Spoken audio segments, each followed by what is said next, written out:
Adam, c'est lui qui était censé veiller sur sa femme. C'est pourquoi quand ils ont péché, Dieu n'est pas parti voir la femme, mais Dieu est parti voir l'homme. Qu'est-ce qui se passe? Qui vous a dit que vous êtes mieux? Maintenant, lui, au lieu d'assumer ses responsabilités, il accuse sa femme. Il dit, c'est la femme que tu m'as donnée. Arrêtons d'accuser les femmes. Assumons notre responsabilité. Amen.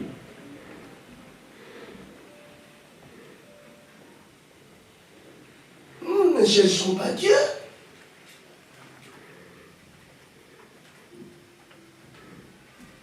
Mais comme Dieu est bon, il commence à donner des punitions. Écoutez très bien, enfants de Dieu, mes chers sœurs, écoutez, et votre âme vivra. Vous allez vous réjouir. Vous sortirez de cette salle transformée. Amen. Avec de nouvelles pensées, de nouvelles idées. Amen. Ainsi que vous, mes frères, vous sortirez ici avec de nouvelles pensées. Donc, Genèse chapitre 3, à partir du verset 9. Dieu est venu. Mais l'Éternel Dieu appela l'homme et lui dit, où es-tu? Il répondit, j'ai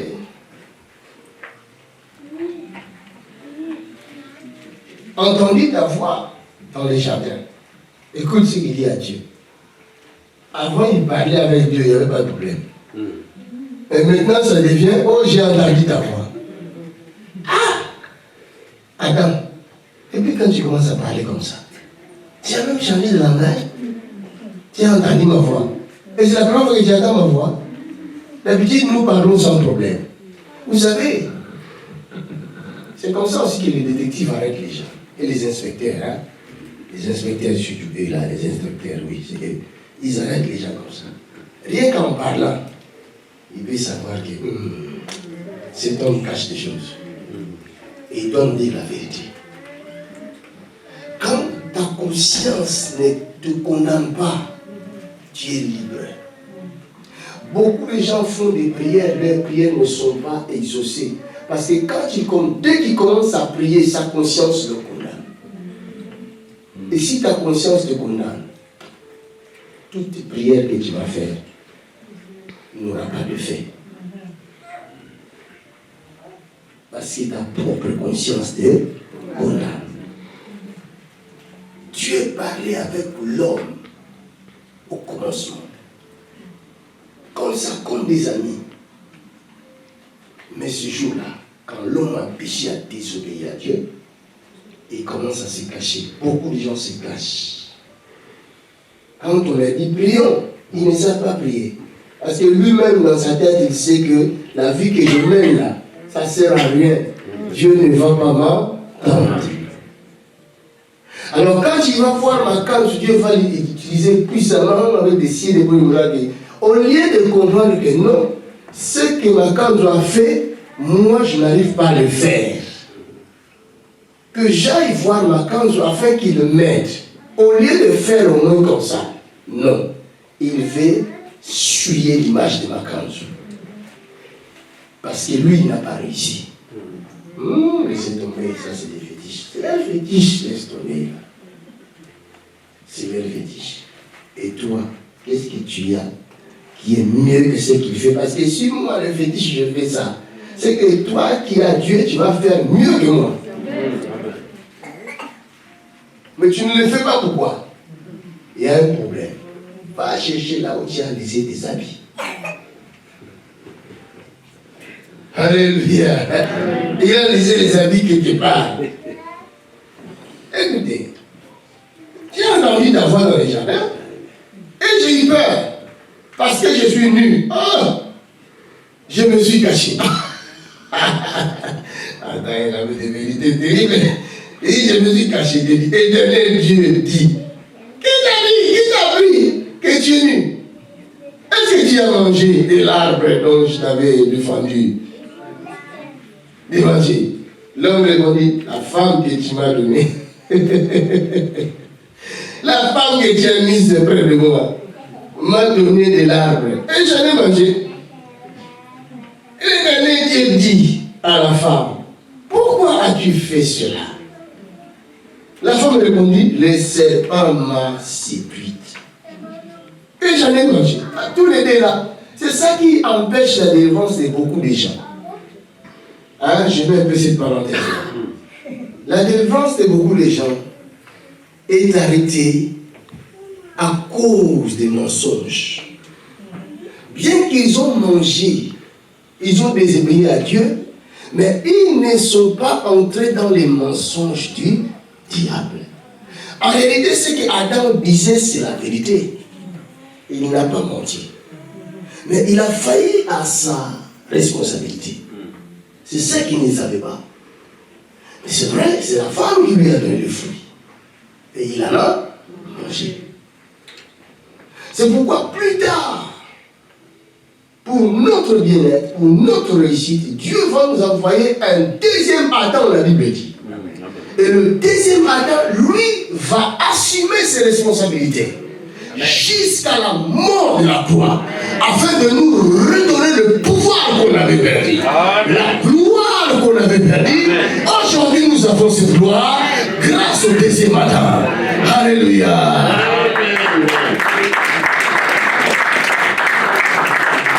Si vous voulez avoir votre délivrance, apprenez à dire la vérité à l'homme de Dieu. Tu as avorté, mais dis que tu as avorté. Tu as touché au fétiche, mais dis à l'homme de Dieu que j'ai touché au fétiche. Et si tu crois que je suis un homme de Dieu, et je suis ton médecin, dis-moi la vérité, et tu seras guéri. À force de cacher les choses, vous vous détruisez. Quand Dieu a demandé à la femme aussi a dit la vérité. Elle a dit, c'est le serpent qui m'a séduite. Elle n'a pas menti. Alors maintenant, regardez. Dieu commence à donner la bénédiction à chacun. Dieu, l'Éternel Dieu dit au serpent, regarde, l'homme a dit la vérité, il a dit c'est la femme. La femme a dit c'est le serpent.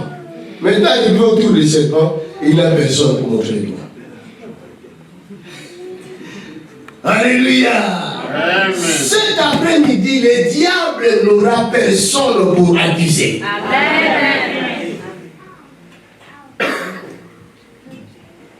La Bible dit dans Apocalypse 12, il a été précipité, jeté. C'est lui qui accusait nos frères jour et nuit. Le diable qui t'accuse, aujourd'hui Dieu prend soin de le jeter. Il n'aura plus personne pour accuser. Il ne pourra plus t'accuser. Car il y a un ordre qui est donné. On va t'enlever le vêtement sale que tu as. Et Dieu va te donner le vêtement de fête. Dieu va te donner le vêtement de gloire cet après-midi. À cause de cette gloire, la maladie qui te détruit te quittera. La malédiction qui te détruit te quittera. Je te dis la vérité. Je ne mens pas. Je te dis c'est une grâce qui est descendue cet après-midi comme ça. Tu verras cette maladie te quitter. Tu verras cette pauvreté te quitter. Car il y a le deuxième Adam. Lui, il a vaincu. Il a donné le pouvoir à tous ceux qui l'ont reçu, à ceux qui croient en son nom.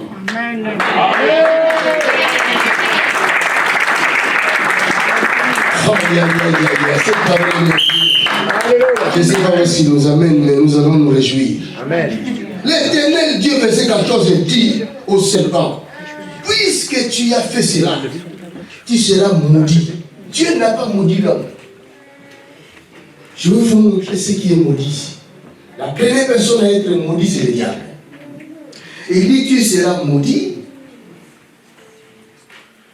entre tous les bétails et entre tous les animaux de champ. Tu marcheras sur ton ventre et tu mangeras de la poussière tous les jours de ta vie. Je mettrai inimitié entre toi et la femme. Il n'a pas dit entre toi et l'homme. Il a dit entre toi et la femme. Regarde. Dieu commence à élever la femme ici. Amen. Il dit entre ta postérité et sa postérité. C'est-à-dire, même si cette femme-là, Ève, n'est plus, ceux qui viendront par elle seront toujours les ennemis de tous les serpents qui sortiront de toi. Et qu'est-ce qui va se passer? Qu'est-ce qui va se passer? La Bible dit, je mettrai une inimitié entre toi et la femme, entre ta postérité et sa postérité. Celle-ci t'écrasera la tête et tu lui blesseras les talons. Il dit, celle-ci, la femme et sa postérité, t'écrasera la tête. Mais toi, tu ne la tueras pas. Tu n'auras pas le pouvoir de la tuer ou de la détruire. Tu pourras seulement lui mordre les talons. C'est-à-dire la blesser. Et c'est ça qui va arriver sur la croix. Blessé pour nos iniquités. Mais il est sorti vainqueur. Il a écrasé la tête du serpent. Alléluia. Aujourd'hui, nous écrasons aussi la tête du serpent. Il peut toujours nous mordre. Il peut toujours nous faire mal quelque part. Il peut toujours nous blesser quelque part. Nous faire souffrir quelque part. Mais à la fin, nous finissons toujours par écraser ça. Yes. Amen. Nous sommes la postérité de la femme. Est-ce que vous comprenez ça? Amen. Regardez, c'est pas fini, regardez. Il dit, Dieu dit,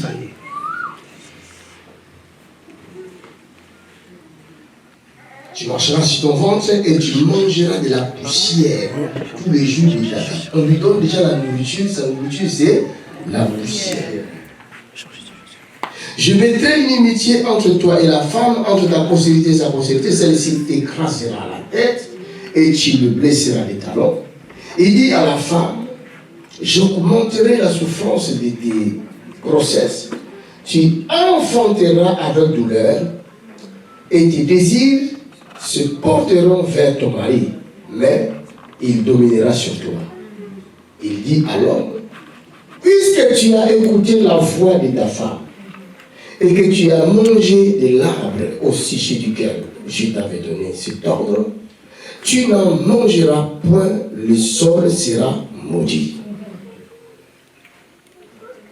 À cause de toi. La deuxième chose à être maudit, c'est le sol.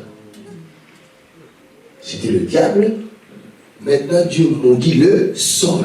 Mais Dieu a pris le soin de ne pas maudire l'homme qu'il a créé à son image. C'est pourquoi, bien aimés, faites très attention à votre langue. Jésus nous a dit, bénissez, ne maudissez point. Amen. Parce que Dieu lui-même n'a pas maudit l'homme qu'il a créé à son image. Mais quand nous maudissons les autres, nous attirons la même chose sur nous. La Bible dit, ne vous y trompez point, c'est que l'homme aura semé, il le moissonnera aussi. Ne maudissez pas. Bénissez, même vos ennemis. Bénissez-les. Priez pour eux. Amen. Amen. Amen. Dieu dit, le sol sera maudit à cause de toi. C'est à force de peine que tu en tireras ta nourriture tous les jours de ta vie.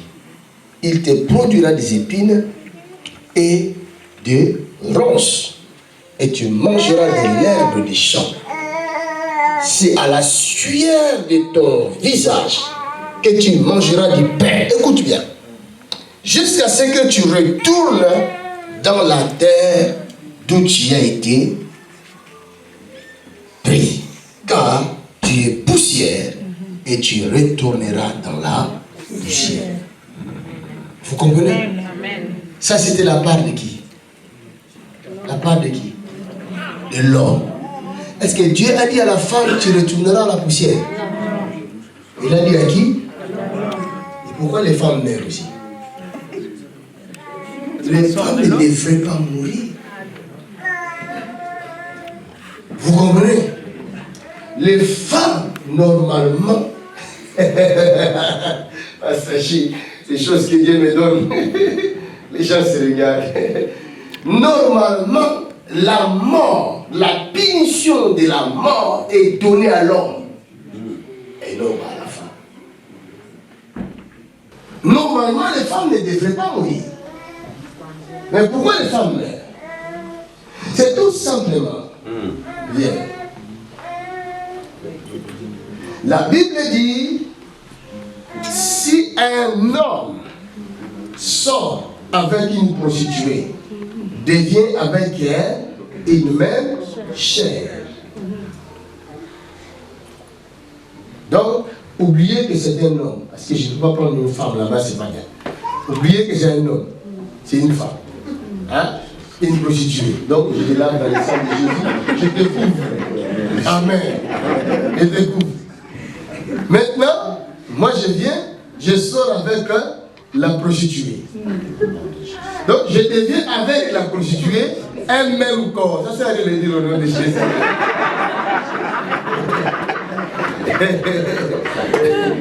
C'est un exemple juste. Il a peur. C'est la peur qui me. C'est la peur. Tu fais comme si tu jouais un film. Il faut savoir jouer ton rôle. C'est ton personnage. C'est pas toi, mais c'est les personnages. Alléluia. Moi aussi, je fais les personnages.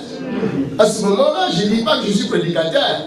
Donc, je suis devenu un simple homme qui va sortir avec une prostituée et devient avec elle un même corps. Maintenant, qu'est-ce qui va se passer? Si tu as le sida, tu couches avec une personne qui a le sida et qui n'a pas le sida, tu fais quoi? Elle est contaminée, non? C'est-à-dire que quand toi tu vas mourir, elle aussi, qui était sortie avec toi, dès qu'elle va apprendre qu'il est mort, de quoi? Du sida, elle aussi commence à pleurer. Parce qu'elle sait qu'elle va suivre le même chemin. Cela veut dire, puisque tu es devenu un même corps avec moi, là où j'irai, c'est là où toi aussi tu iras.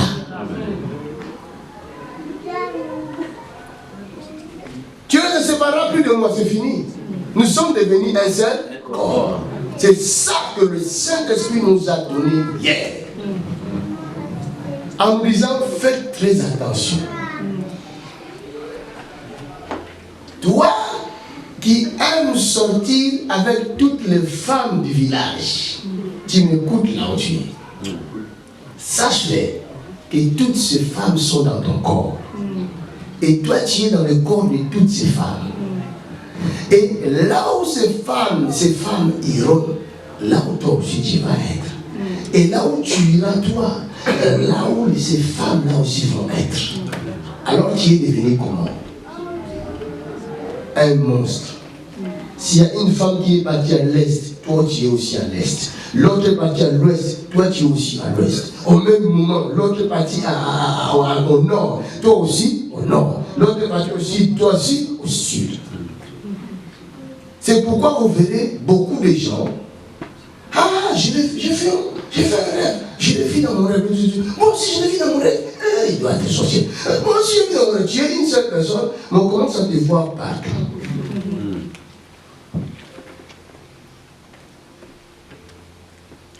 Parce que tu es un homme animal. Tu ne sais pas gérer la vie que Dieu t'a donnée.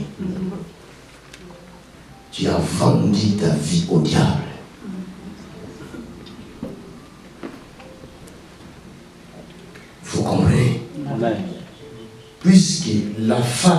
l'homme a péché contre Dieu, comme il est un avec sa femme, l'homme meurt, la femme aussi fait quoi? Meurt. Que Dieu te bénisse. Et pourtant, la punition de la mort a été donnée à l'homme.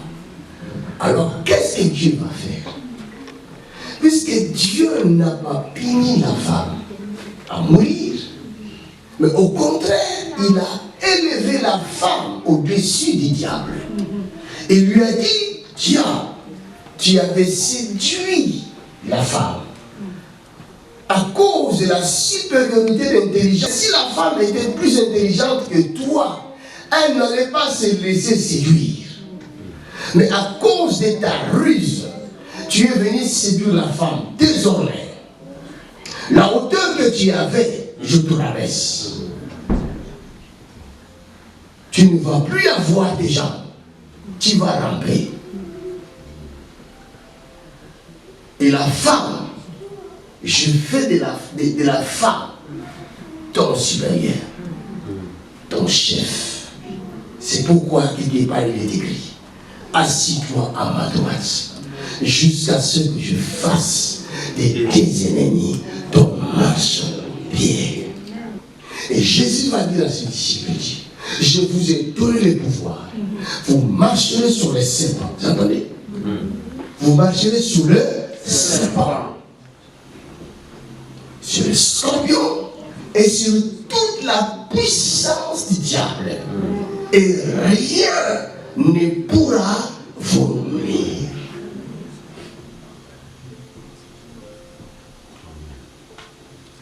La femme commence à mourir, mais ce n'est pas dans le plan de Dieu.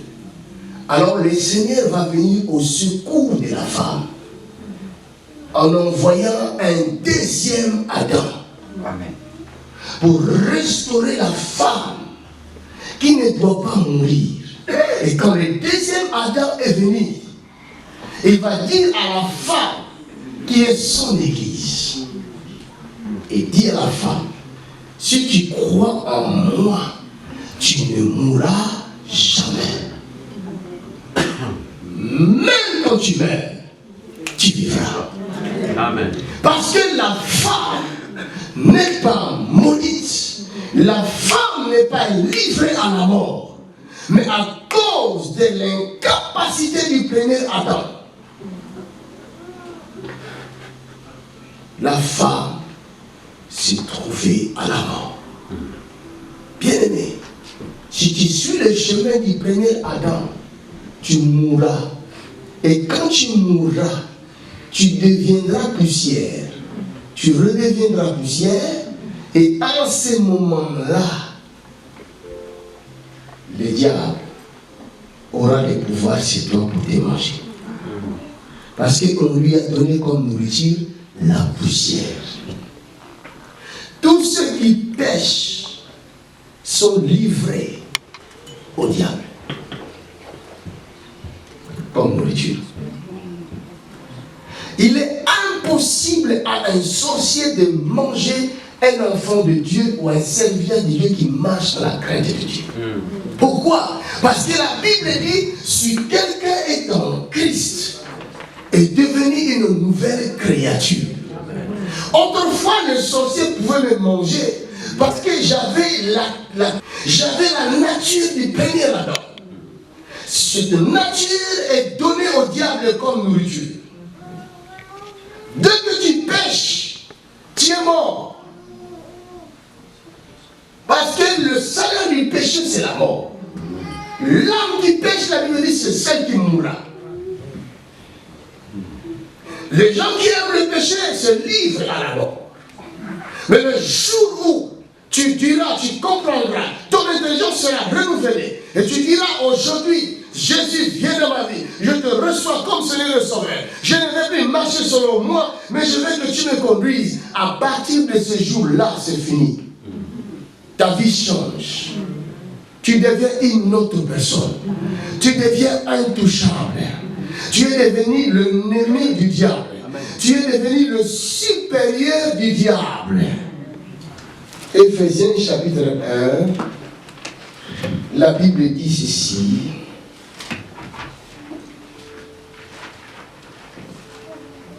Je commence verset 15. C'est pourquoi, moi aussi, ayant entendu parler de votre foi au Seigneur Jésus et de votre charité pour tous les saints, je ne cesse de rendre grâce pour vous, faisant mention de vous dans mes prières, afin que le Dieu de notre Seigneur Jésus-Christ, le Père de gloire, vous donne un esprit de sagesse et de révélation dans sa connaissance, et qu'il illumine les yeux de votre cœur, pour que vous sachiez quelle est l'espérance qui s'attache à son appel, quelle est la richesse de la gloire de son héritage qu'il réserve aux saints, et quelle est envers nous qui croyons l'infinie grandeur de sa puissance, se manifestant avec efficacité par la vertu de sa force. Il a déployé en Christ et en le ressuscitant des morts et en le faisant asseoir à sa droite dans le lieu céleste, au-dessus de toute domination, de toute autorité, de toute puissance et de toute dignité et de tout nom qui se peut nommer non seulement dans le siècle présent, mais encore dans le siècle à venir. Il a tout mis sous ses pieds et il a donné pour chef suprême à l'Église qui est son corps, la plénitude de celui qui remplit tout en tout. Alléluia. Amen. Il a donné pour chef suprême à qui?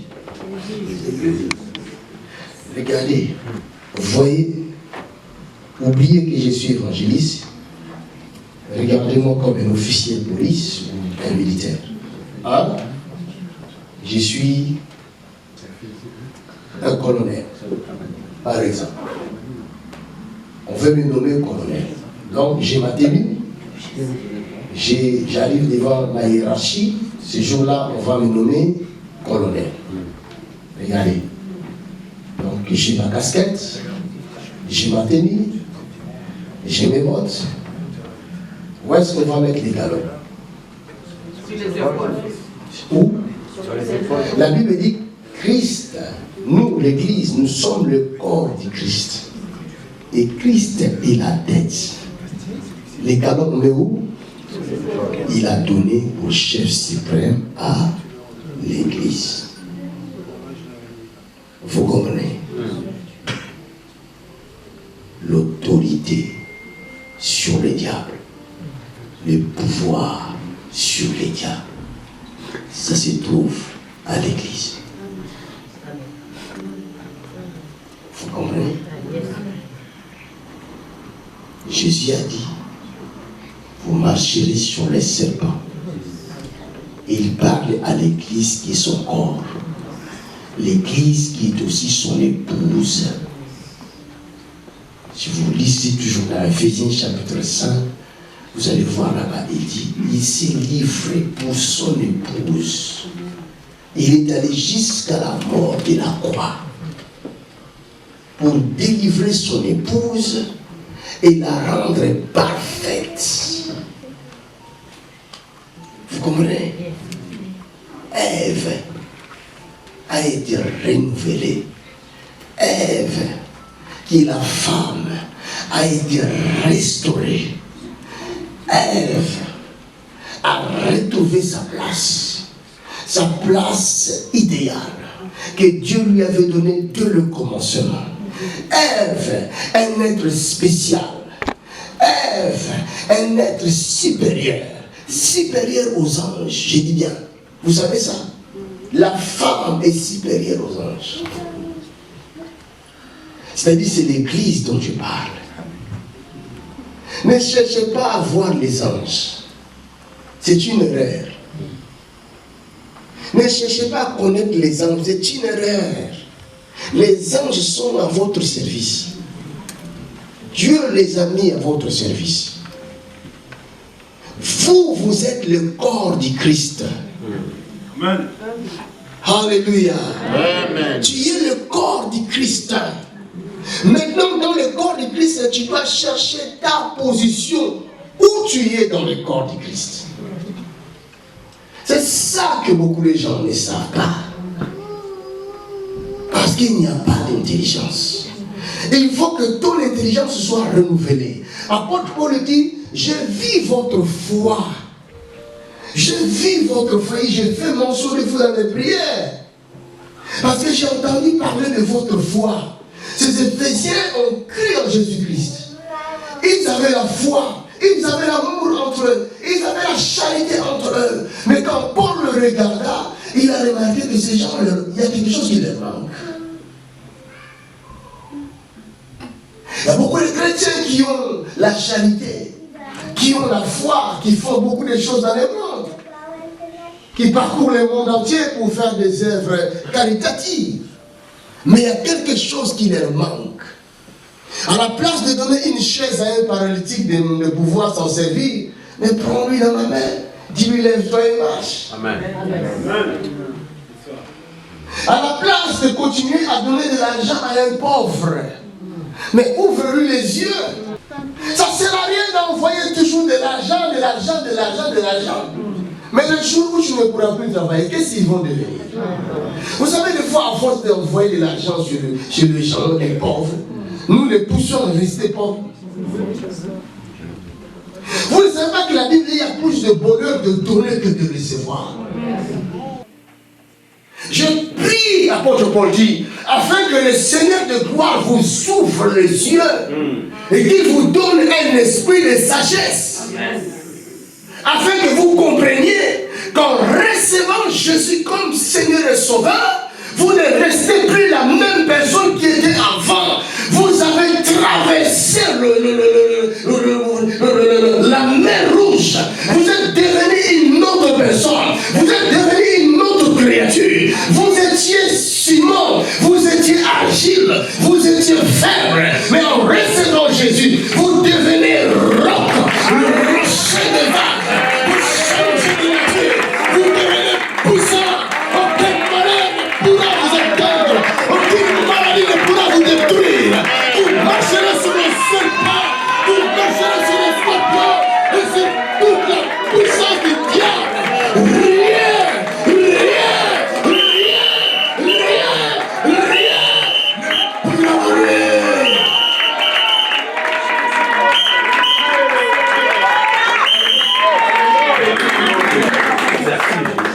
Que tout le monde ferme les yeux. Continuez dans Alléluia. Tout le monde ferme les yeux. I can feel the presence. Je peux sentir la présence merveilleuse dans cette salle. Je sens la présence merveilleuse. Si tu peux aussi sentir cette présence. Il y a certaines personnes qui seront touchées, secouées par cette merveilleuse présence.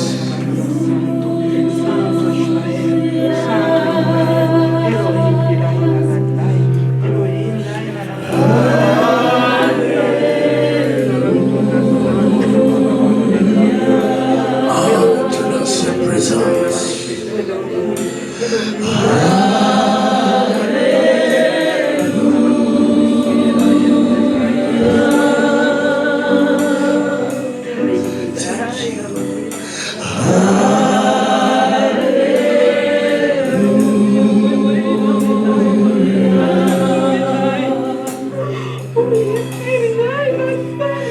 Que ta nature change.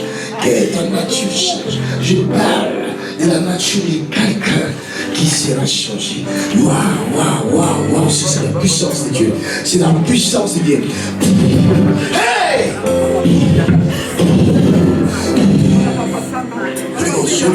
Holy Ghost. Reçois ta part. Oh, reçois ma vie. Reçois. Oh yes. Oh yes. Oh yes. Oh yes. Oh yes. C'est la puissance de Dieu. C'est quelque chose se passe dans cet endroit. Hey, in the name of Jesus. Oh. Receive it.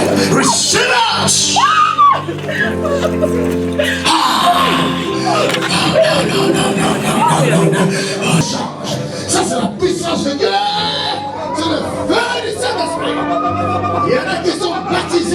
salle. Il y en a qui vont connaître le baptême du Saint-Esprit dans cette salle. In the name of Jesus, declare in the receive it in the name of Jesus. Yes, yes, yes, yes, yes. In the name of Jesus. In the name of Jesus. La nature de Dieu vienne changer cette nature. In the name of Jesus. In the name of Jesus.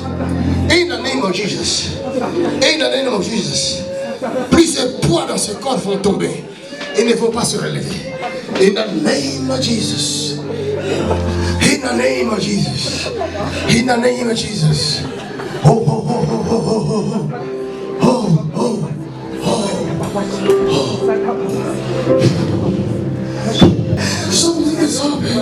Jesus. Jésus est dans la salle. Jésus est dans la salle. Lève tes mains.